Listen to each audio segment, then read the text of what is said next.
E que vocês ouviram no Evangelho, que a mãe pediu para um sentar à direita e outro à esquerda, junto de Deus, nosso Pai.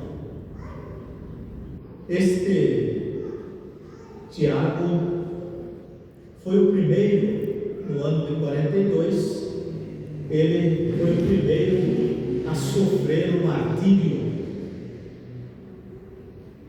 Segundo a tradição cristã, ele é também considerado o primeiro a evangelizar a Espanha. Por isso que lá as honras, a glória a Deus por Tiago.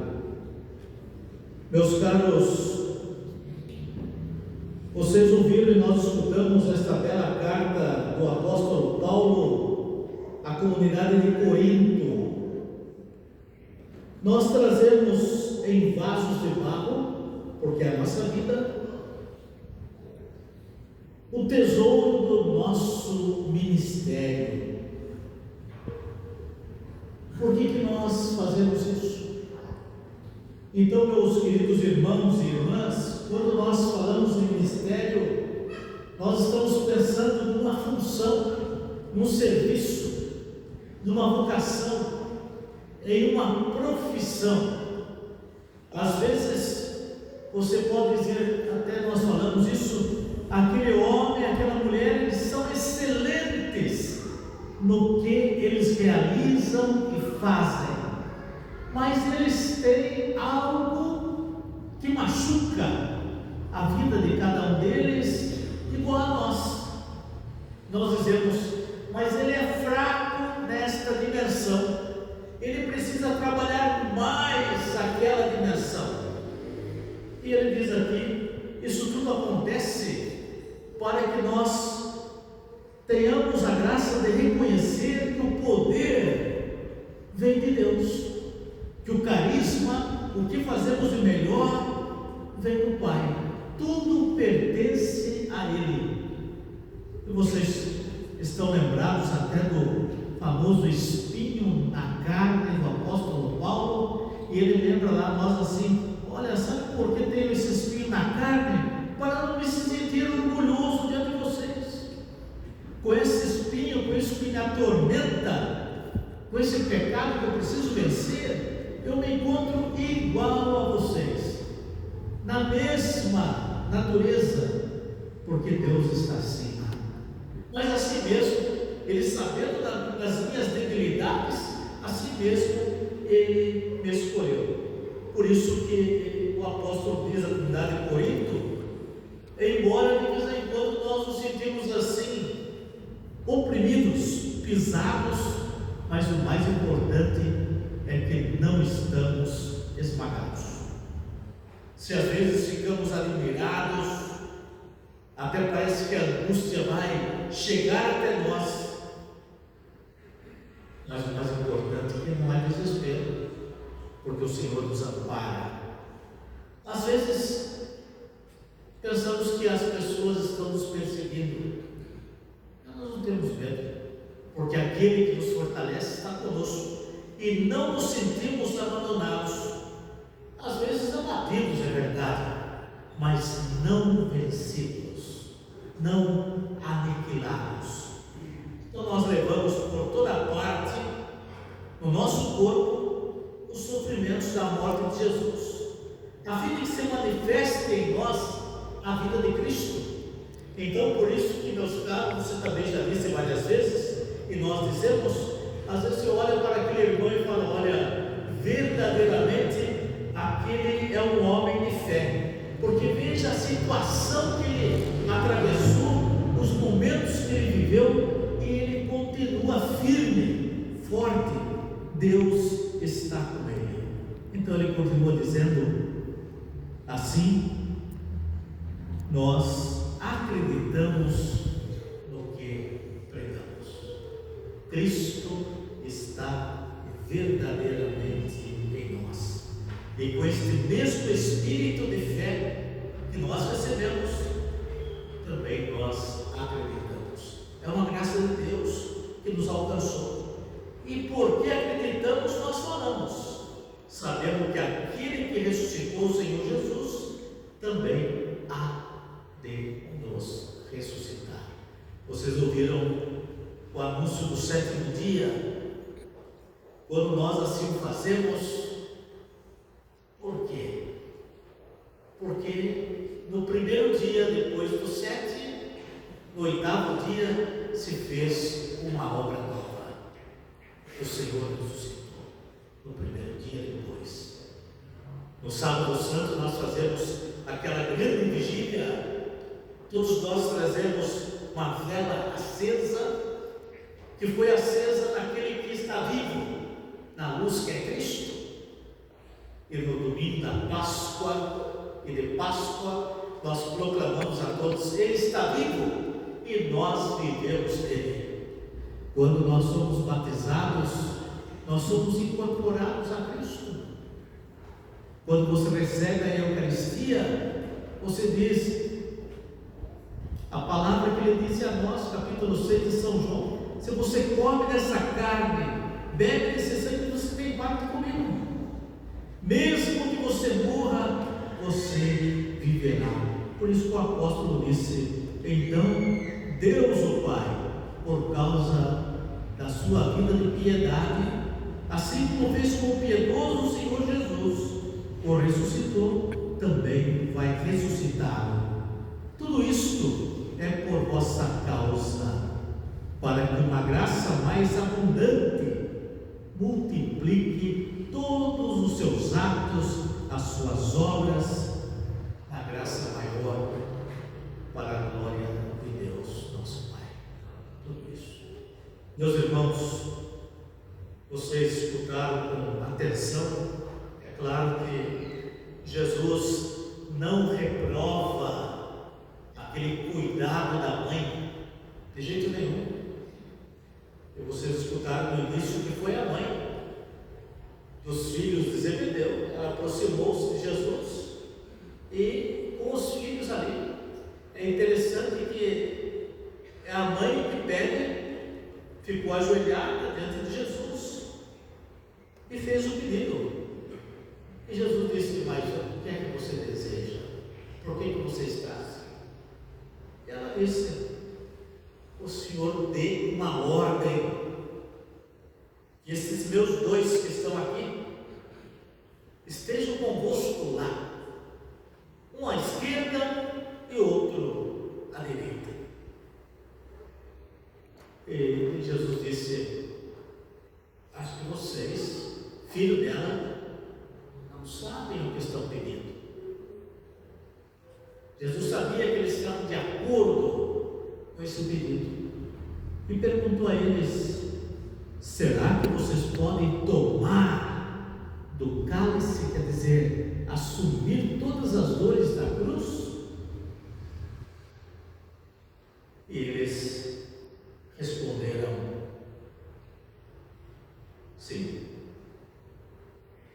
nós podemos. Jesus disse: meu caro, isso não pertence a mim. Está reservado àqueles aos quais o Pai concedeu. Não é mim. Quando os outros escutaram isso, eles ficaram enfurecidos. Meus queridos, este é o último ponto, é o penúltimo, o último é o serviço. Vocês prestem bem atenção para ter que tomar um pouco de cuidado, porque às vezes as pessoas não têm muita dimensão do conhecimento que você tem. Às vezes você pensa, nós pensamos: essa pessoa ela é muito bem informada, e é mesmo, mas tem algumas informações que ela não tem, e ela necessita de você, precisa de você para esclarecê-los. É o discernimento do Espírito. Você, quem sabe, já recebeu esse discernimento. É o Espírito Santo Paráclito, é aquele que dá o discernimento, abre os horizontes, para você compreender lá na frente o que está acontecendo hoje. Mas algumas pessoas não têm isso.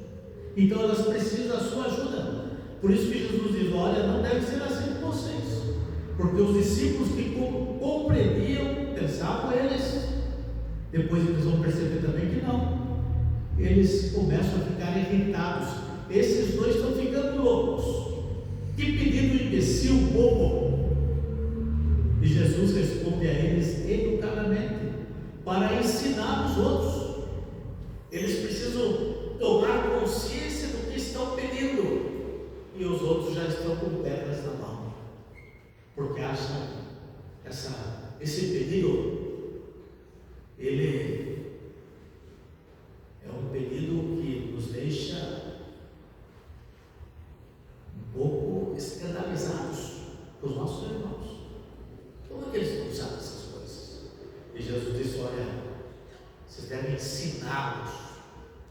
Se vocês querem estar lá, então seja o primeiro a servir. Porque eu não vim para ser servido, mas para servi-los. Os outros, os tiranos, já são assim.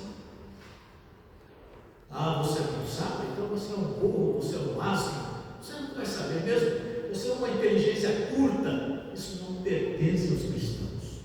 Se você não sabe, eu vou ajudá-lo. Às vezes nós não temos mesmo o dom, o carisma, mas outros têm, e o que os outros têm pode também nos servir, nos ajudar, assim que nós nos entendemos como irmãos. Então, nesse pedido da mãe de Tiago e João, tem esse grande ensino da parte de Jesus: você deve oferecer os seus dons aos seus irmãos, porque nem todos têm o que você tem, e outros têm muitas coisas que nós não temos, e quando nós colocamos em comum, nós nos sentimos todos enriquecidos pela convivência que o Senhor nos oferece. E finalmente Jesus vai dizer a eles: olha, será como o Filho do Homem, que não veio para ser servido, mas para servir e dar a vida pela redenção dos homens. Queridos, terminamos. Hoje é dia de São Cristóvão, dia do motorista. Então nós rezamos e pedimos ao Senhor que Nossa Senhora da Boa Viagem, que nós invocamos nos nossos passeios, nos nossos descansos, nos nossos trabalhos, mas pedimos também o Espírito Santo, porque você sabe que nós temos uma máquina na mão, e a máquina tem muitos cavalos. Por menos cavalo que tenha, ainda tem muitos mais cavalos que a fortaleza da nossa terra. Ela pode de fato nos levar a muitos lugares belos, mas ela pode também nos destruir. Esse discernimento do Espírito não serve somente a nós, mas a todos aqueles que vão encontrar conosco, porque às vezes nós não somos sujeitos dos incidentes e dos acidentes. Por isso nós pedimos encarecidamente que o Espírito nos reserve esta graça aos irmãos da estrada, aqueles que estão viajando, trabalhando, passeando, e a nós também, que tenhamos bom senso, porque diante da máquina nós perdemos um pouquinho a nossa qualidade intelectual e passamos a fazer coisas de pessoas que não pensam. Pedimos ao Senhor que São Cristóvão interceda para que tenhamos paciência. Você sabe da história, ele estava passando pelo rio e às costas estava trazendo um menino. E quando se passa um rio, que já vai lá pela sua cintura, tem que saber o lugar que está pisando. Então por isso nós pedimos a ele a intercessão para a paciência, para com aquele que nós temos que administrar, que são os veículos. Daqui uns tempos, quem sabe, os nossos netos, nossos filhos, ou até mesmo alguns de vocês, quem sabe, poderão estar nos ares, aí, com os carros voadores que já estão chegando aí com a força incrível, mas nós continuamos vivendo assim mesmo, seja lá no ar, ou seja aqui na terra, no mar, o discernimento, para saber o que fazer com essa máquina que o Senhor reservou. E pedimos e agradecemos a Deus por esses veículos que você tem, que são úteis para tantos serviços e para tantos irmãos, que socorrem muitas pessoas e também as necessidades próprias de cada um de nós. Nos fazem mais próximos dos irmãos, mobilidade, tudo isso é uma graça de Deus. Por isso pedimos a São Cristóvão, que teve o cuidado desse menino pesado, ele carregou as costas, mas levou ao fim. Ele também nos dê essa paciência que teve, e que Nossa Senhora da Boa Viagem caminhe conosco e nos auxilie em todos os momentos da vida. É claro que de vez em quando nós não temos muitas explicações.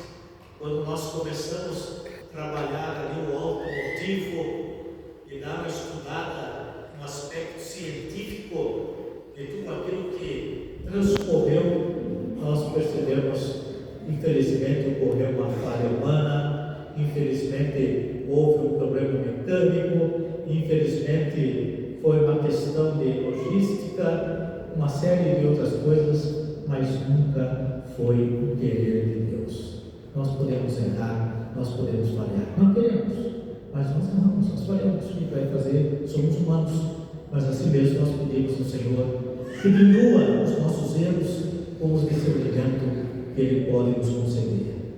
E rezamos, agradecidos a Deus pela família que está conosco, celebrando o 7º dia. Tem outros tantos que nessa semana foram sepultados, alguns eu conheci, estive lá, também nossos paroquianos, e eles descansaram depois de um período de sofrimento. Nós pedimos ao Senhor que conforte, console os familiares. Agora, eles todos são saudades. Saudades é muito bom. Saudades significa que o amor que nós temos continua conosco. Às vezes nós dizemos assim, é no passado o amor que nós tínhamos. Não é, é presente, porque Deus está presente em nós, presente na vida de cada um deles. Então, quando celebramos o 7º dia, celebramos essa esperança de vê-los em Deus. E já nos adiantamos, glorificamos a Deus, porque temos a certeza de que os queridos e amados foram acolhidos. Eles descansem em paz e que os familiares atingidos também pela lágrima do sofrimento, mas um testemunho de alegria. A lágrima é isso também. Não conseguimos dizer tudo que nós sentimos, o amor expressado é a água que está no nosso corpo, que mata a nossa sede, água viva, que é Cristo Jesus, nosso Senhor. Louvado seja nosso Senhor Jesus Cristo. Nesta solenidade de São Tiago, professemos a nossa fé. Creio